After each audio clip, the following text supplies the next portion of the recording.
Hi everyone, this is Asit here. In this video I am going to explain how to set up Docker Swarm on multiple VMs. So let us first discuss why we need Docker Swarm.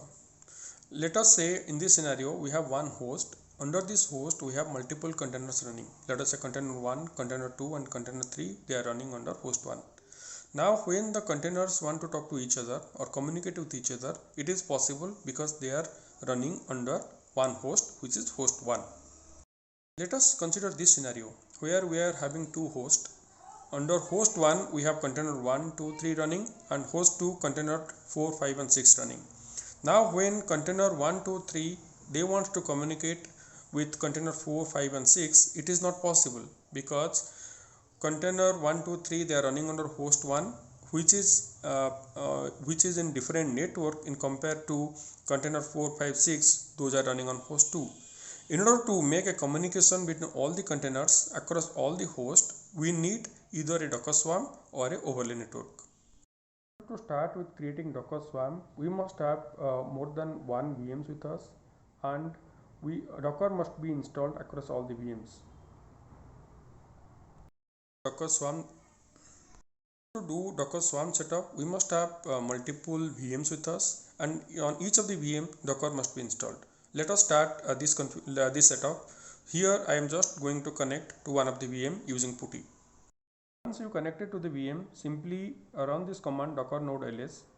Here we are seeing this particular VM is not associated with any of the node or as a node manager, right? So we need to create this particular VM as a manager node. Create this as a Docker Swarm manager, we have to simply run this command docker node init. Once we run this command, we saw this node is now associated with the Swarm manager and we got a token. Now in order to assign nodes to this particular VM, we need to copy this particular token that we got and we need to run those particular copied thing on other VMs. Whether this particular VM act as a master or not, we just simply run the same command again, docker node ls. Now after running this command, we are seeing as output like manager status is leader and the availability is active and the status is ready. So this particular node is now act as a manager. Now log into other VM which you want to make as a slave and just run the copied command. Once we did that, we saw that this particular node is joined as a worker node. So now this node is a worker for our master node. Again, if you go to the master node and simply run docker node ls, we are seeing now there is one active like slave added to this particular node. Now we have one master and another one is the slave for us. Let us run a service on our master VM. So basically this service is to create a master container on master node and a slave container under the slave node and run the JMeter test. So let us see what is Docker Compose YML and what is there in that. Docker Compose YML nothing but a configuration file where we are just defining our services. Here if you see the version is 3.1 we are using, and if you see the important thing, the master, we are running the image called as JMeter master.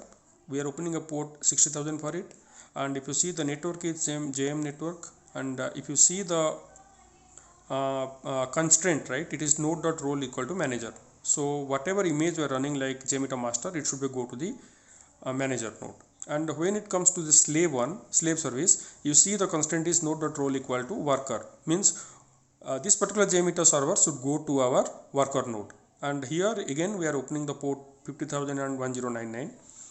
And if you see across the master and slave, we are using the same network which is JM network. Docker compose.yml. So the command is docker stack deploy -c docker compose yaml and the service name. Here we are giving JMeter as the service name. Once we run that command, we are seeing it is creating a network called as JMeter JM network, JMeter master and JMeter slave. Go to the manager VM and there when we are running the command docker services ls, then we are seeing there is a master one replica and there is a slave one replica is already there and they are active.